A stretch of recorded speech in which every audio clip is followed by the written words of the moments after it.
Alright guys, thanks for stopping by my channel. Today what I want to show you is a back workout for advanced lifters. And when I say advanced lifters, I'm not necessarily talking about bodybuilders, but people that have been lifting 15, 20 plus years. You know as well as I do, once you reach a certain level, it's very difficult to make progress from that point forward, so you kind of have to trick the body. And I don't want to try to sound smarter than I am or get into the scientific part of this, but I do want to mention something called progressive overload. If you want to read more on that and like the scientific part of it, click the link below and check that out. But what I want to do is just explain it as simply as I can. And basically what it means is that you have to give the body a reason to gain muscle. What I mean by that is muscle growth is an adaptation to a stress. So when you lift weights, your body grows muscle to adapt to that stress. Once you've been lifting for 10, 15, 20 plus years, then the body pretty much adapts to that stress and it says, basically, no, I'm not going to grow any more muscle. This is all you need to perform this task. So there are several ways to break through that plateau. One being the obvious, and that is workout intensity. So you can add intensity to your workout. Another way is to add weight. You can always increase the weight. That's another good way. And you can always add volume. You know as well as I do, when you add volume and you add more weight and you add more intensity to your workouts, it's going to take more time to recover. That's not necessarily a bad thing, but it's a factor because if it takes you longer to recover, it takes you longer to get the volume. So it kind of, one hand washes the other here. You take away intensity, volume, and the amount of weight that you're lifting, and you keep all those things the same, there's something else you can do to stimulate the muscle, and that's variety. Hopefully what I'm going to show you today is a different way to perform the exercises that you're probably already doing, but just to add a little bit of variety to them so that you can stimulate the muscle again. And what we're going to start with is 3 sets of sumo deadlifts.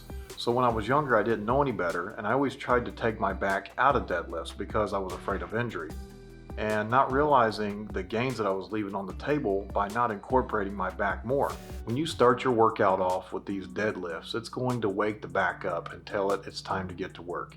And I'm definitely not a deadlift expert by any means, but one thing I've done throughout the years is I've continued to increase my strength with this exercise, and I've continued to improve my technique. And this is how I do it. It's pretty straightforward. I start out just like most conventional deadlifts, but the one thing that I do differently, at least recently, is that I keep this bar pretty much on my legs the whole time, which basically allows me to recruit my back correctly, and it keeps that weight close to my body so I can handle a lot more weight, and it just feels like I have a lot more control of it. So I do 3 sets of these.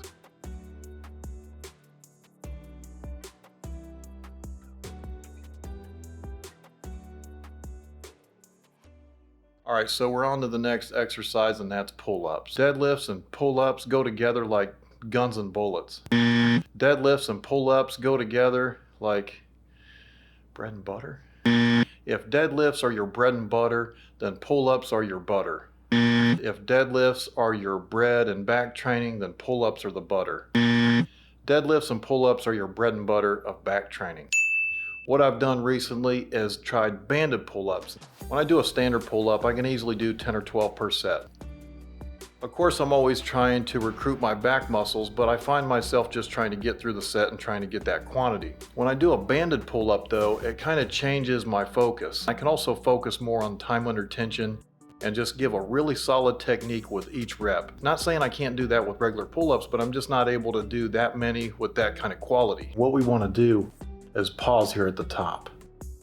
What I do is 3 sets of these, and I'm not going for a particular number.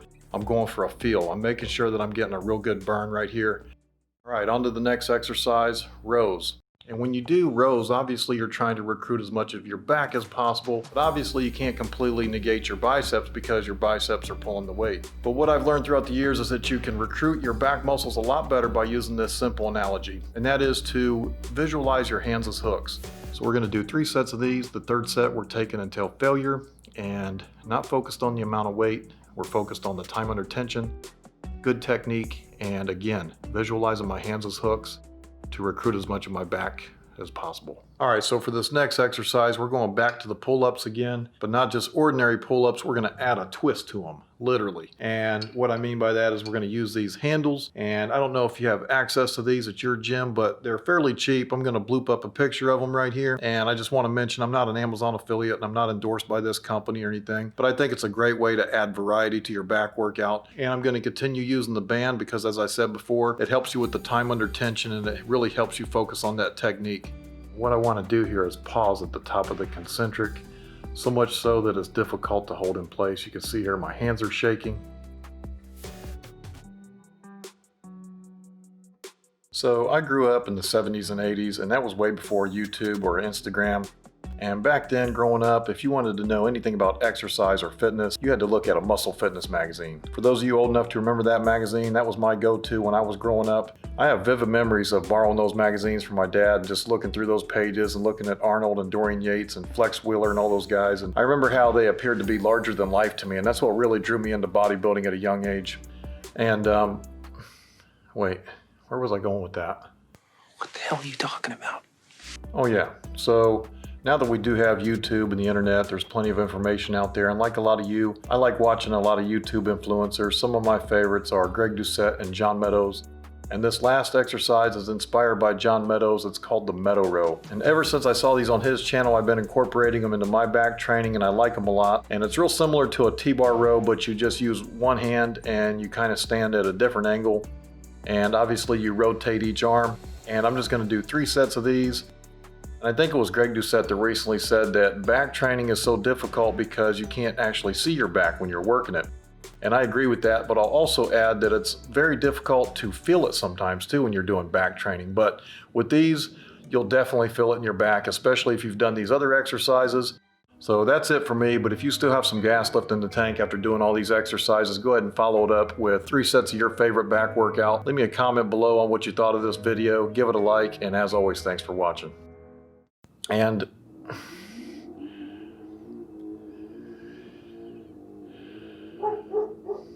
oh yeah,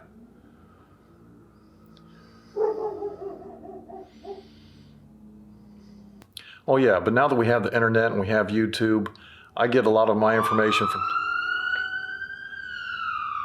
but now that we do have,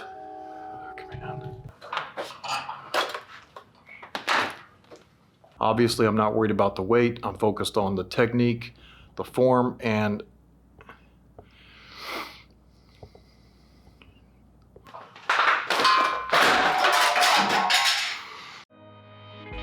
So this is how we